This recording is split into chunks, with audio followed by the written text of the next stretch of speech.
Сен менің бақытымсың іздеген өмірде. Я, бұл ән сондай таныс па? Дәл осы әнмен 2003 жылдары танымал болған Жігер тобы біраз жылдан бері бөлініп кеткен еді. Сен менің бақытымсың іздеген өмірде,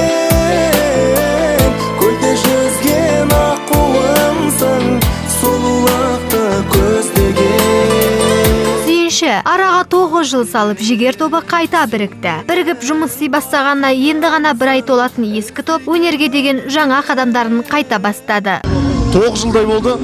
9 жылдан кейін мінекей үшеуміздің басымыз қайта бір өнер деген киелі сахна ол жібермейді ешқайсымызды былай. Үшеуміздің басымызды қосып отыр. Аллаға шүкір әйтеуір, халық батасын беріп жатыр. Қуанып та жатыр, тыңдармандарымыз қайта оралып жатыр. Басты жаңалығымыз сол, енді Алла бұйыртса біздің өзі қосылғанымыз, бірігіп жұмыс істеп жатқанымызға мұнда осы бір айдың көлемі болып қалды. Енді Алла қаласа дайындап жатырмыз халыққа жаңа әндер, және де мынау халықтың жаңағы бұрынғы естіп жүрген ескі Жігердің тыңдап та құлақтарына сіңіп қалған әндерін де қайта сахнаға шығарамыз. Сонымен қоса жаңа әндерге жаңа бейнебаяндар, жаңа әндер, жалпы негізі Жігер тобы қайта оралды дегіміз келеді енді сахнаға. Сонымен қайта біріккен жігіттер осы уақытқа дейін қайда болды? Ер жігіттің басына нелер келіп, нелер кетпес? Арадағы үзілісте немен айналысқанын Жігер тобының жігіттері өздері айтсын. Өзім жеке басым жігіттер продюсерлік орталығында қызмет жасадым осы уақытқа дейін. Ерғали Абдраимов ағамызда.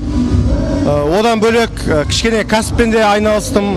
Жалпы негізі айналыспаған затым жоқ деп айтуға болады. Өзім жеке басым.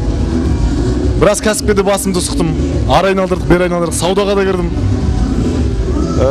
Не болса да енді қолымнан келеді, екемім келеді ғой деп қиын ауыр жұмыстарға да басым тықтым. Соны қарап отырсам бірталай жыл өтіп кетті. Шыны керек, айналып келген кезде ат айналып қазығын табады дейді ғой. Бір өнер айналып келген кезде сол өнерге келіп қайттан қадалдық. Сахна жібермейді екен. Айналысқан заттарымызды айтып жатырмыз ғой жаңағы. Немен айналып барлығымен. Енді ар жаққа базарға шыққан ештеңемен жоқ. Дегенмен осы өнердің ар жақ бер жағында жүрміз. 9 жыл үзіліс деген аз уақыт емес. Тыңдармандарын сағындырып қайта қосылған аталмыш топ енді елді қалай қуантпақ.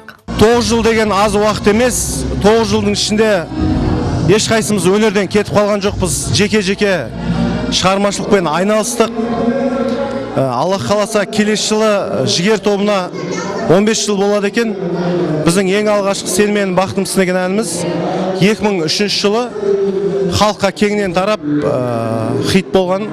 Сол жылдары біз үлкен сахнаға шығып, топты құрып, осы Алматыға келдік. Мінекей біраз жыл өтті, ортада қайтадан Құдай қаласа сол бұрынғы танылған әндерді жаңадан өңдеуден өткізіп, жаңа әндер жазып, Құдай қаласа халықты талай қуантамыз деген ойдамыз. Я, бұл топтың құрылғанына келер жылы 15 жыл толады екен. Тарап кетсе де, мерейтойға дейін қайта біріккеніне қуандық. Жігерлік жігіттерге сәттілік тілейміз.